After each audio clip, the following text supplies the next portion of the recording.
Mathieu Kamango nous a déjà rejoint sur ces plateaux, c'est l'éditorial. Bienvenue Mathieu. Merci à vous. Donc c'est l'emploi des jeunes qui va nous intéresser. Exact. C'est mercredi. C'est mercredi, nous parlons de l'emploi jeune dans le monde.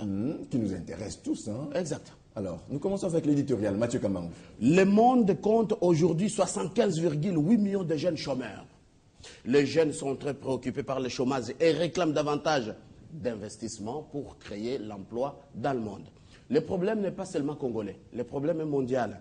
Et c'est selon le nouveau rapport de la jeunesse publié par l'ONU. C'était le lundi dernier. En République démocratique du Congo, il existe un programme national d'emploi jeune. Cette structure a-t-elle une politique pour la création d'emplois jeunes en RDC? N'est-elle pas une structure qui n'existe que de nom?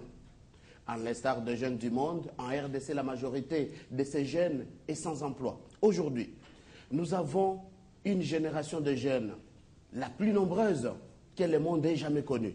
Ils réclament leurs droits et demandent à être entendus dans la vie économique et politique.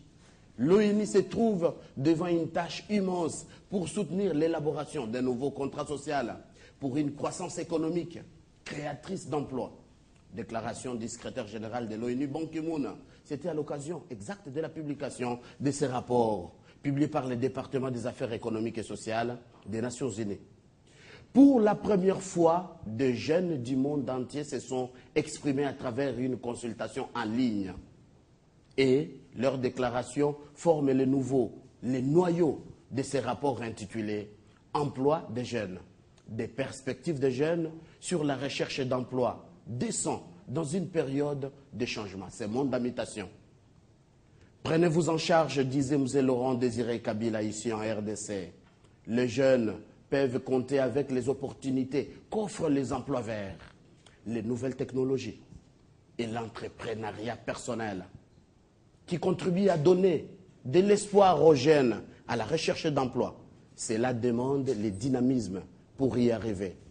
Courage à vous jeunes. Il faut innover, être prêt à prendre des risques, être créatif. Merci à vous jeunes qui nous suivez. C'était notre édito. Très bien, Mathieu Kamango, qui ne risque rien, n'a rien dit tout. Exact. Et même le chef de l'État, dans l'un des chantiers, il a parlé de l'emploi. Hein. C'est vraiment prioritaire par rapport au développement de la République démocratique du Congo. Et vous avez fait allusion à la création d'emplois dans votre édito. C'est vraiment intéressant, Mathieu Kamango. Vraiment intéressant.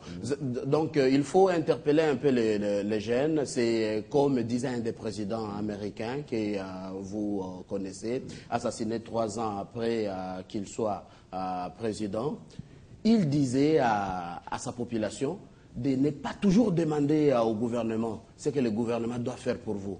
Vous aussi, vous devez vous poser cette question, qu'est-ce que je fais? C'est pour vous.